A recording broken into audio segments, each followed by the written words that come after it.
There are moments when Simon Cowell can't speak, and this story is exactly one of those moments. The man who built his reputation on sharp words, cutting critiques, and brutal honesty was about to face something that would leave him completely speechless. On this particular evening at America's Got Talent, what started as another routine audition would transform into one of the most emotionally devastating performances in the show's history. The stage lights dimmed as contestant number 247 walked onto the AGT stage. Margaret Thompson, a 52-year-old elementary school teacher from Ohio, clutched a small wooden frame against her chest. Her hands trembled slightly as she approached the center of the stage, but her eyes held a determination that immediately caught Simon's attention.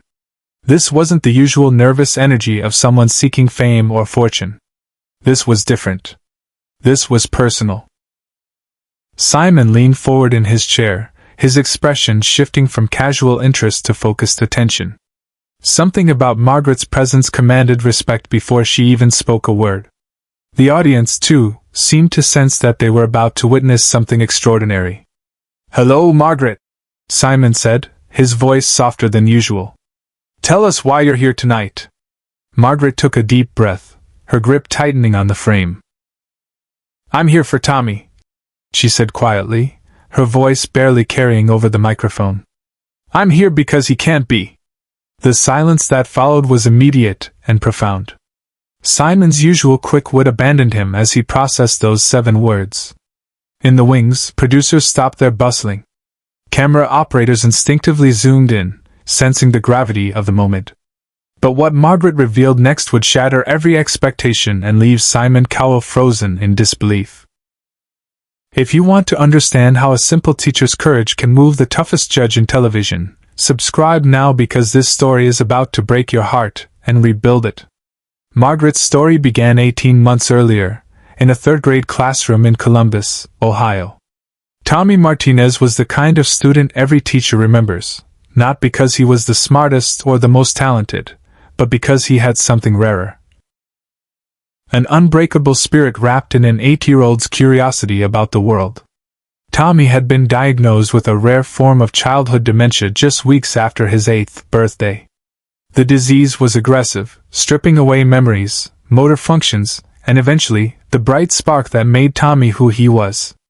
But there was one thing that remained constant even as everything else faded: his love for music.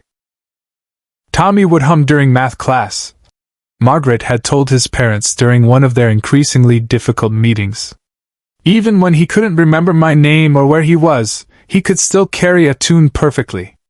Margaret had taught for over 20 years, but she had never encountered a student who fought so hard to hold on to pieces of himself. As Tommy's condition worsened, she made a decision that would change both their lives forever. Instead of treating him as a patient, she would help him create something beautiful with the time they had left. Every afternoon after school, Margaret would stay with Tommy and work on what they called their song. It was a simple melody that Tommy had hummed one day, something that seemed to come from a place deeper than memory, from the soul itself. Margaret helped him put words to the tune, simple phrases about friendship, hope, and the magic of believing in tomorrow. But by Christmas of that year, Tommy's condition had deteriorated rapidly. The boy who once filled the classroom with laughter now struggled to recognize his own mother. Yet somehow, impossibly, he could still hum their song. On January 15th, Tommy Martinez passed away in his sleep, just 9 years old. At his funeral, Margaret made a promise to his grieving parents. "Tommy's song won't die with him. I'll make sure the world hears it." But standing on the AGT stage 6 months later, Margaret had no idea that keeping that promise would transform not just her own life, but touch the heart of the man known for never showing weakness.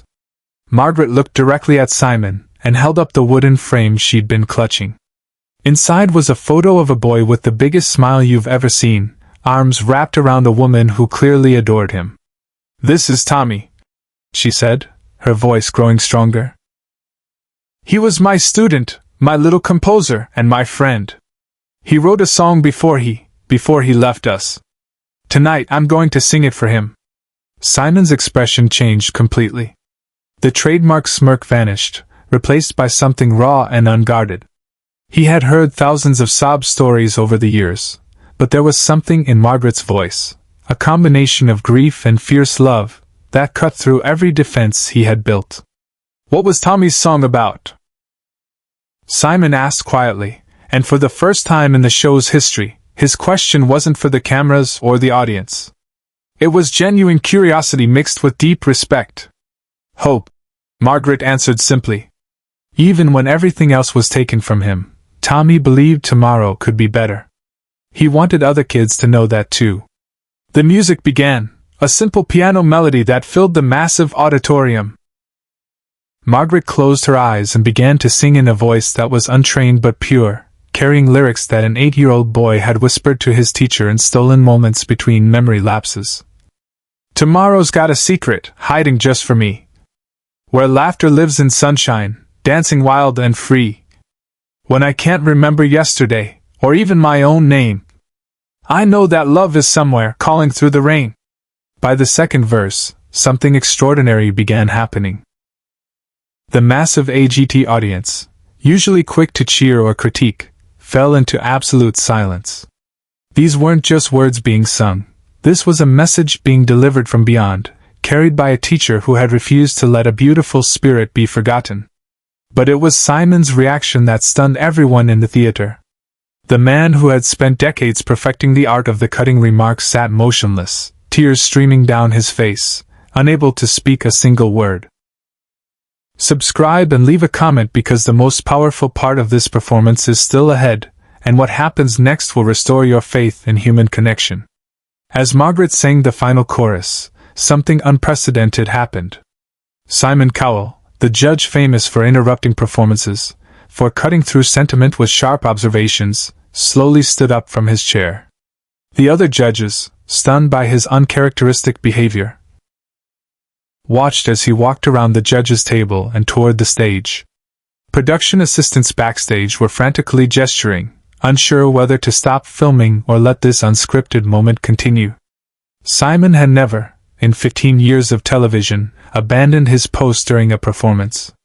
But there he was, climbing the steps to the stage while Margaret sang the final lines of Tommy's song.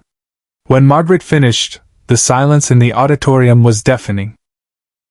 She opened her eyes to find Simon Cowell standing just a few feet away, his usual commanding presence replaced by something entirely human. "Margaret," Simon said, his voice barely a whisper. "May I see Tommy's picture?" With shaking hands, Margaret handed him the wooden frame. Simon studied the photograph for a long moment, a little boy with bright eyes and an enormous grin, clearly delighted to be hugging his favorite teacher. "He looks like he was pure joy," Simon said softly, looking up at Margaret with eyes still wet with tears. "He was," Margaret replied. "Even at the very end, when everything else was gone, he was still joy." Simon handed the frame back with the reverence of someone returning a sacred object. Then, in a moment that would be replayed millions of times and remembered forever, he did something no one had ever seen him do. He hugged a contestant on stage. "Tommy's song will never be forgotten," Simon said loud enough for the cameras to capture. "And neither will the teacher who loved him enough to share it with the world." The audience erupted in a standing ovation that lasted over 5 minutes. But perhaps more significantly, every single judge was standing, wiping away tears, united in recognition of something that transcended entertainment. But what happened next would prove that some moments change everyone they touch, including judges who thought they had seen everything. When the ovation finally died down, Simon walked back to the judges' table, but he didn't sit down. Instead, he stood behind his chair, looking directly at Margaret. "In 15 years of doing this job," he said, his voice carrying clearly through the now silent auditorium, "I have never, and I mean never, encountered anything like what you just shared with us. That wasn't just a performance. That was an act of love." Simon paused, visibly struggling to find words that could capture what had just happened. Tommy's song isn't just beautiful, it's necessary. The world needs to hear what an 8-year-old boy understood about hope, about tomorrow, about the power of believing in beauty even when everything seems dark. Margaret nodded, clutching Tommy's picture, tears flowing freely now. I don't know how to judge this. Simon continued. How do you score an act of pure love? How do you critique a promise kept to a child who can't hear the applause? He looked at his fellow judges, then back at Margaret. You know what, Margaret? I can't judge this. But I can honor it. And with that, Simon Cowell reached over and pressed the golden buzzer. Golden confetti rained down as the audience exploded in cheers, but Simon wasn't finished. Walking back to center stage as the confetti fell around them, he handed Margaret his microphone. Would you sing Tommy's song one more time? He asked. I think he deserves to hear it again. And in that moment, as Margaret Thompson sang for a little boy who would never grow old, something magical happened that no one in that theater would ever forget. Share and subscribe so this story will never be forgotten, because what you're about to see proves that love really can conquer anything. As Margaret began singing Tommy's song for the second time, something extraordinary occurred. One by one, other contestants waiting in the wings began appearing on stage. They didn't ask permission, they didn't wait for cues. They simply came to stand with Margaret, creating a choir of voices around Tommy's simple melody. Heidi Klum was the first judge to leave her seat and join them. Then Sofia Vergara. Howie Mandel followed. Within moments, the entire judges' panel was on stage, not as critics or evaluators, but as human beings moved to participate in something larger than entertainment. But Simon remained at the edge of the group, watching, still clutching the microphone he had given Margaret. When she finished the song for the second time, she walked over to him. Simon, she said quietly, Tommy would have liked you. You know why? Simon shook his head, still too moved to trust his voice. Because underneath all that tough exterior, you understand what really matters. That's why you couldn't speak tonight. That's why you pressed that buzzer. You heard Tommy's voice in that song, didn't you? Simon nodded, finally finding his voice. I did, he said simply. And it changed me. 6 months later, Margaret Thompson won America's Got Talent with a performance that would be downloaded millions of times, not as entertainment, but as medicine for hurting hearts. But the real victory had happened that night when she first sang Tommy's song, when she proved that love doesn't end, it just finds new voices to carry it forward. The money from her AGT victory went to establish the Tommy Martinez Foundation, supporting music therapy for children facing terminal illnesses. And every year on the anniversary of that performance, Simon Cowell personally funds a scholarship for teachers who go above and beyond for their students. Because sometimes, the most powerful moments happen when we stop trying to be strong and allow ourselves to be human. Sometimes, the greatest act of courage is simply letting love speak louder than fear. Margaret Thompson didn't just win a talent show that night. She reminded an entire world that even in our darkest moments, there is always a song worth singing, a hope worth sharing, a tomorrow worth believing in. And she showed Simon Cowell, and all of us, that the most beautiful performances aren't about perfect voices or flawless technique. They're about imperfect humans courageously sharing perfect love. If this story moved you the way it moved us, share it with someone who needs to remember that hope is real, love endures, and sometimes the most important songs are sung by ordinary people doing extraordinary things. Tommy's song continues to play in children's hospitals around the world, carried forward by music therapists who learned about his story through Margaret's performance. The wooden frame that Margaret carried that night now sits in Simon Cowell's office, a daily reminder that real talent isn't always about perfection. Sometimes it's about the courage to love in the face of loss.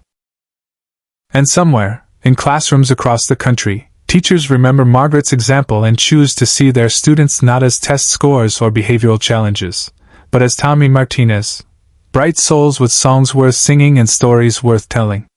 Subscribe to make sure stories like Tommy's are never forgotten, because in a world that often feels cold and disconnected, we all need reminders that humans are capable of breathtaking beauty.